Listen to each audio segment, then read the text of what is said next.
You think you're a better dancer when you are drunk. A better singer. But you are actually... Well, right.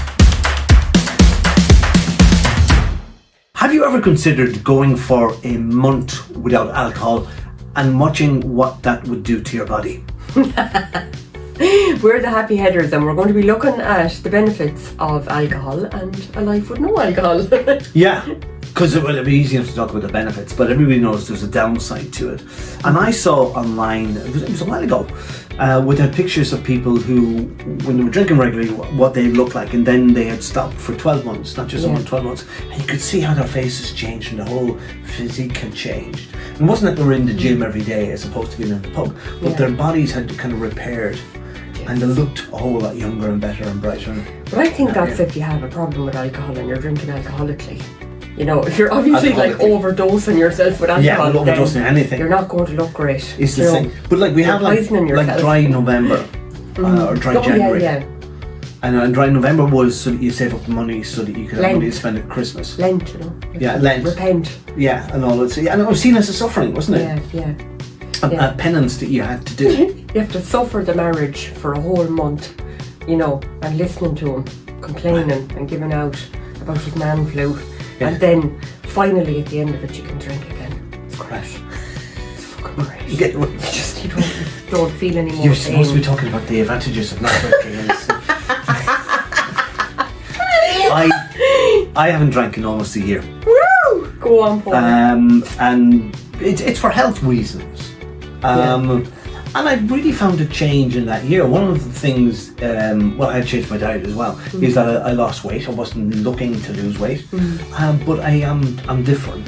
Wow. I think differently. I'm more of a kind of can-do attitude, a kind of looking for the next thing. Whereas when I used to drink, I'd lose the next day. Like I wouldn't have to get absolutely out of my head drunk. Yeah. But if I had 4 or 5 pints and I'd really be sluggish the next day, maybe even the day after. Yeah. And if I was drinking spirits or whiskies, I'd lose the day after that again. And I think, you know that horrible feeling where like 3 days after you've been on a drinking session, you can go burp, and you can taste what it is you drank 3 days ago. And go, my body is not able to process the thing. And that was part of the medical reasons. I'm talking to my doctor, and my body was doing all kinds of weird shit. And he said, yeah, maybe. And I thought, yeah, well, I don't. And it's no big deal to me because I can just. It's how I set up myself.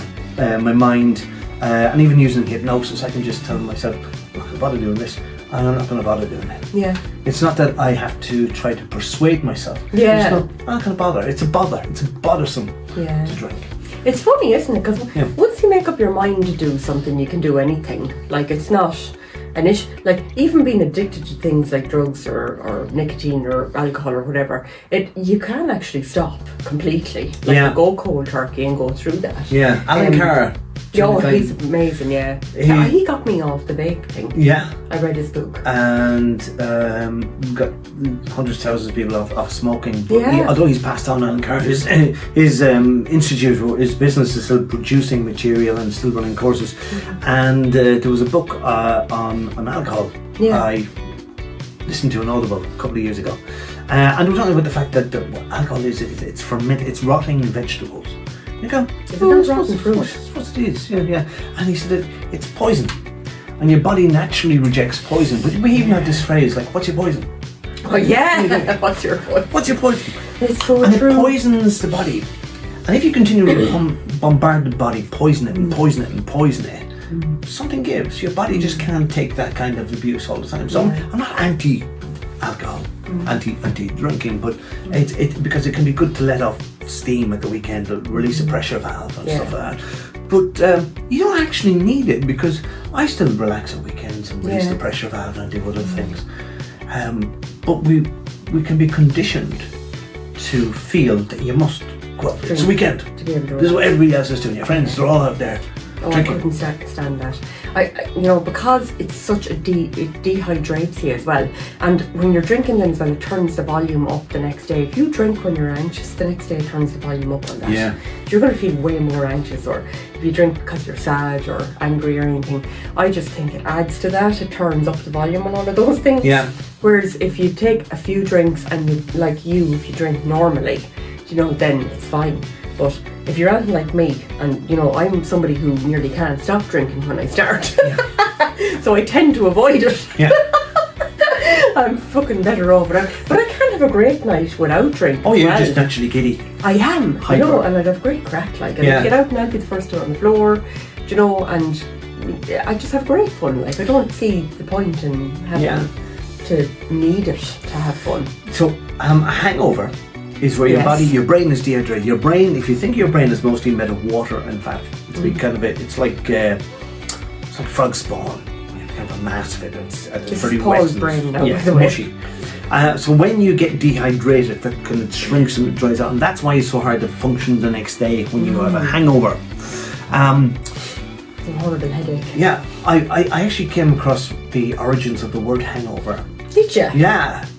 Years ago, when people were in poor houses, or people, you know, they couldn't afford to live anywhere, they go into a poor house, and you could rent a bed. It was called a penny bed. It was called like a penny coffin. It was a box that you could sleep in, and there could be one there, there could be somebody there, a whole line of them. But if you're so poor that you couldn't afford that, they would give you a bench to sit on, and you could be kind of there, and you could be nodding off on the bench. What to do is to tie a rope out of you there, so that you go and you wouldn't fall into the person beside the rope would pull you back. The rope would hang you and stop you from falling over.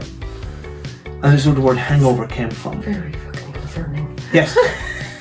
Jesus. The word hangover. Oh my god. Okay.